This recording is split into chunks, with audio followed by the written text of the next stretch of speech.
What's going on? This is David W. Williams, also known as Diamond Dave, the founder of the highest paid part-time job in the world options trading course.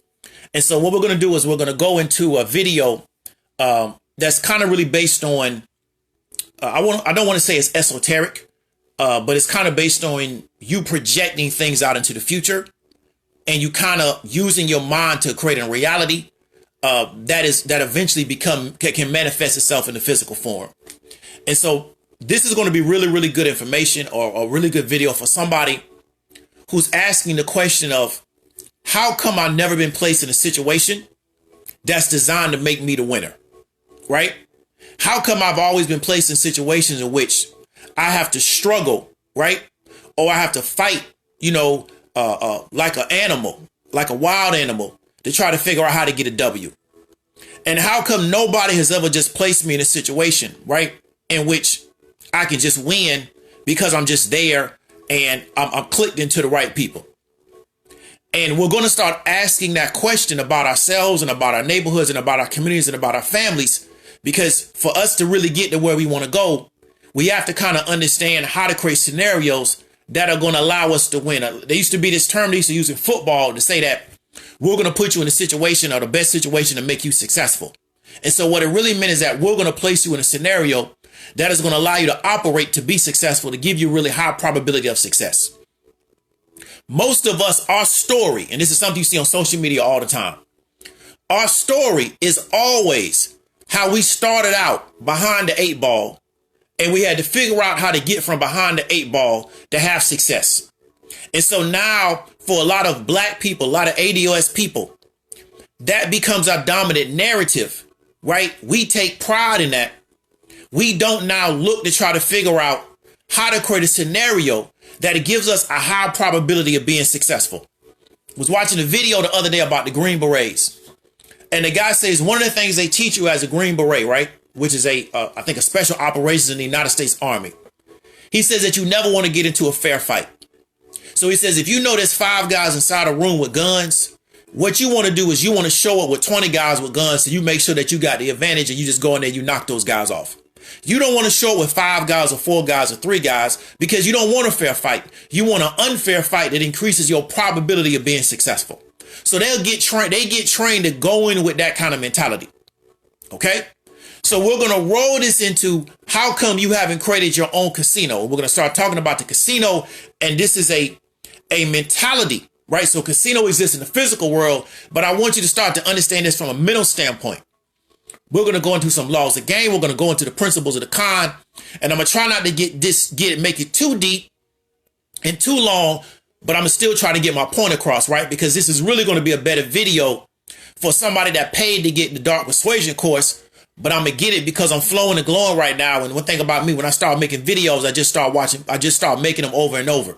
What's going on, Demetrius? So we're going to break down what is a casino, right? When I say you need to build your own casino. So I'm going to kind of give you some of the concepts and the principles of a casino and why a casino works to take money from you and to make the casino rich. And why Vegas is so impressive. These casinos and these Native Americans that own these casinos, why they so caked out is because they're operating under specific principles that increase their probability of being successful. This is what a casino was set up to do. A casino is set up, right, for you to have fun while you're spending your money. A casino was not built for you to win at gambling. I want you to understand that. That's not why they build casinos. They don't build casinos so you can come in there and win at gambling.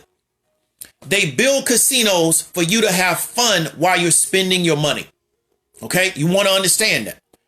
So the casino's job is to try to figure out how to make you spending your money extremely enjoyable so you don't realize you're spending your money and you also come back later and spend some more.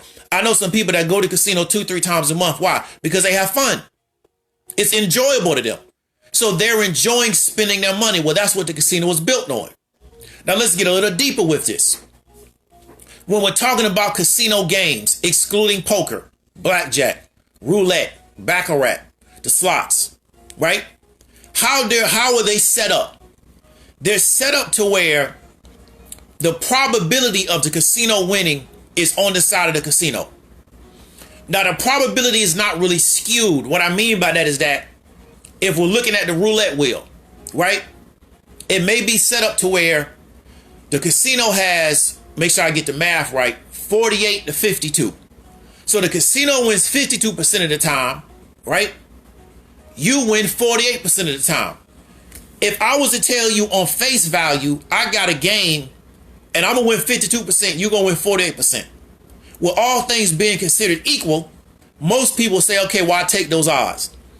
Because in their mind, I'm going to win 48% of the time. So I still got good odds on my favor. But what does a casino know about you? Because most people are undisciplined, human psychology, they're impulsive, human psychology, they're existing on the lowest level of what we call human behavior, which is sex, drugs, violence, territory, violence. They're existing on that level. They aren't disciplined enough to beat a casino over a long period of time. So what does a casino have to do? All they do is put you in a position where you have the opportunity to keep playing. The casino understands that I don't need a large amount of probability on my side. All I have to do is create an opportunity for the victim, which is the person inside the casino, the victim, to keep playing. Because what do they understand about most people? Well, most people don't have any discipline. They're very impulsive. So a person will go into a casino with $1,000, right? They play the slots. 2 hours later, they done hit for 10 grand, right? A disciplined person takes all their money and leaves the casino, drives home, go to the hotel room, don't come out the hotel room. Why? Because you up 9 grand. You came in with 1,000, you hit for 10, now you up 9. That's what a disciplined person does. But what have we already talked about? Most of us have never been conditioned or developed to understand how to handle capital. So when we come into capital, we don't know what to do with it. So what does a casino know about the person that just hit for 10 grand? They're going to come back into the casino. So what does the casino do? The casino now provides an opportunity for you to give all your money back to the casino. And the casino knows the more they continue to play with that 10,000, what are they going to do? They're going to give all the money right back to the casino. And many of them are going to end up in a hole. So you come in with 1, you hit for 10, you go back at the casino because you figure now you're going to really get up because you got 10,000 to play with. You leave owing 2. So you leave 2 in the hole, right? Because the casino understands that most people have no discipline when it comes to money. Because they didn't have discipline with money before they walked into the casino. Do you understand what I'm trying to tell you? So all the casino has to do is take the probability of the games and skew it in their favor just by a really small percentage. Why do they do that? Because they still want the victim to win, right?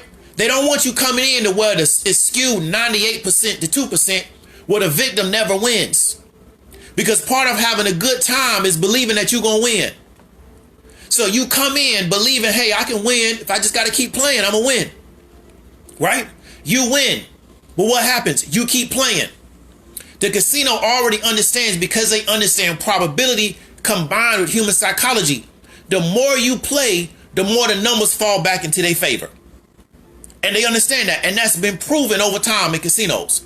So the reason why you go to Vegas and you see all that laid out like you see these Native Americans that's balling off casinos, because they understand that all you got to do is create a good environment for people to spend their money, combine probability plus human psychology.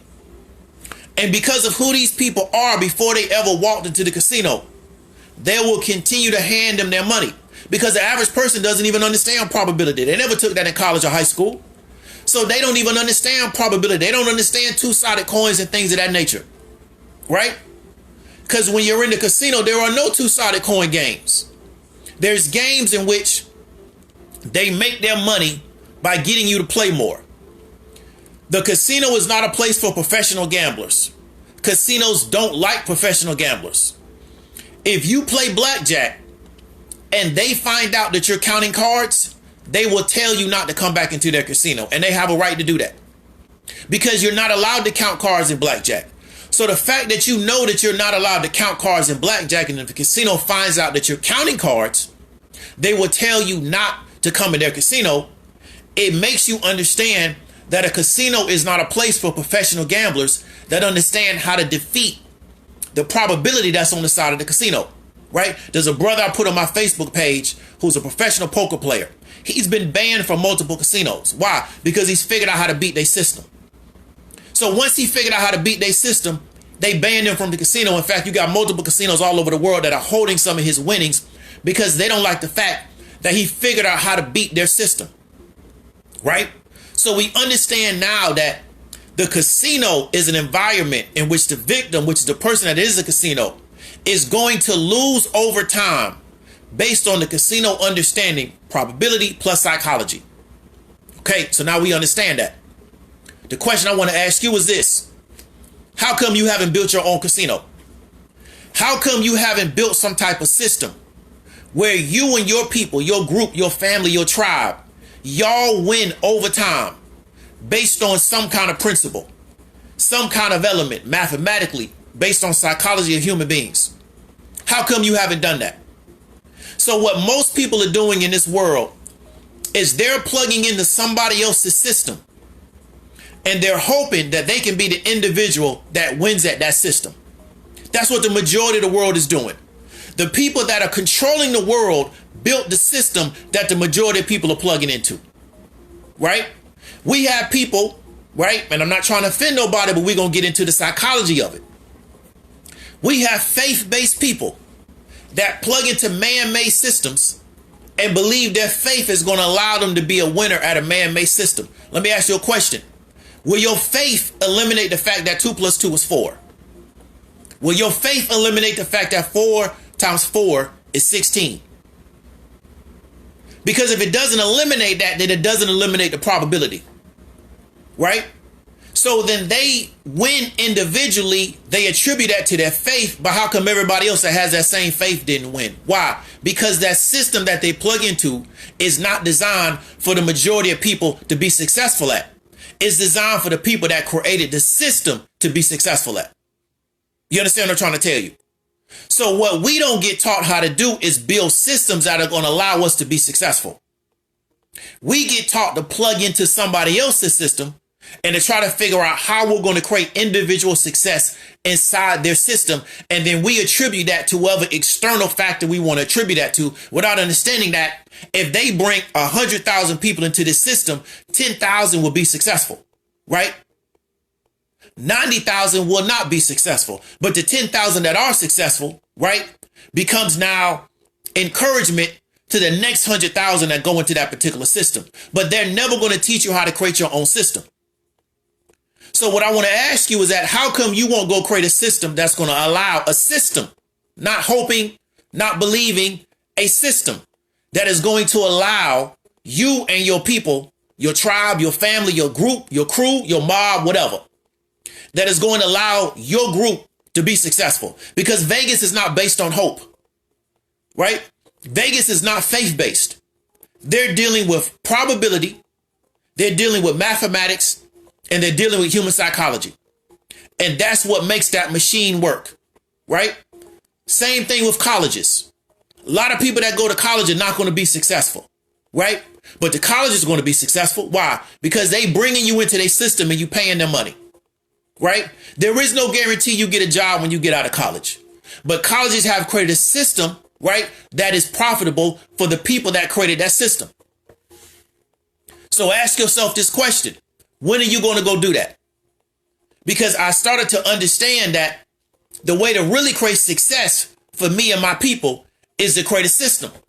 Not just try to figure out how to plug myself into somebody else's system and then hope if I do everything right and don't make no mistakes, right, I can be successful. How come we have people in this world that done made every mistake in the world, but they still successful? Because they people created a system. So they don't have to be perfect. Your children got to be perfect. You got to be perfect because you're plugging into somebody else's system, hoping you're going to be the one person that's going to be successful. So you're no different than the person that goes in the casino. You may be savvy about casino games and you're trying to figure out how can I be successful inside this casino? And let's say you have the ability to be successful, right? Or they may know that you're counting cards on blackjack, but they're going to let you be the one person that wins at blackjack. you're successful. They promote you as, well, here's proof that you can be successful inside our casino. And what does that do? It encourages everybody else that they can be successful in the world without building a system for their people. And what does that do? It perpetuates the system. And the system is designed for you to accept their systems, but never build your own. And they're never going to teach you how to build your own because they want you to always adhere to their systems. So why would they teach you how to build your own parallel system to make you and your people successful? Then now you're in competition with their people. You understand what I'm trying to tell you? So didn't want to ramble on this because, like I said, this is more conversation for my Dark Persuasion course, but wanted to really get you to understand that what I'm doing with the highest paid part-time job in the world is not trying to just teach one person how to be successful. I understand that I got to teach you to be able to win at this system first, right? Because that's the first step to getting certain people to build their own system. The majority of people I deal with are never going to go build their own system. Why? Because it's too difficult. They don't want to go through the trials and tribulations. They don't want to be in competition with other competing groups. They would rather just enjoy life as a winner.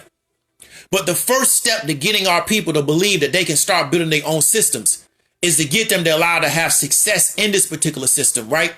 And then now start trying to figure out how you can start building your own systems. Because this is something I learned from a woman that lives in Africa. And this is a really, really powerful thing she taught me. She said Europeans came to Africa, right? And there were things in Africa that the Europeans wanted that didn't exist there. So what the Europeans did was they got with their people. They came to Africa. They built central air conditioning. They built plumbing infrastructure. They built electrical infrastructure, right? They built technology. They built telecommunications infrastructure because they wanted those things in Europe, right? Then, quote unquote, colonialism was over. A majority of them went back to Europe. Then the Africans now had control, on the surface level of Europe. And what Africans do now is if they want certain things, they go to Europe or to America to enjoy those things. They don't build those systems in Africa. And she said that's one of the flaws in Africa is that Africans won't build their own systems to get what they want. They just try to figure out how they can leave the continent, go to the UK, go to Australia, go to the United States to enjoy systems that other people have built because they won't do the work themselves to build it for their own people. So we understand that this is not just an American problem.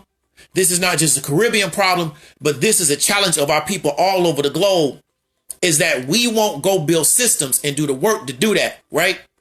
To allow our group, our tribe, our crew, our family, and create the highest amount of probability that they're going to be successful.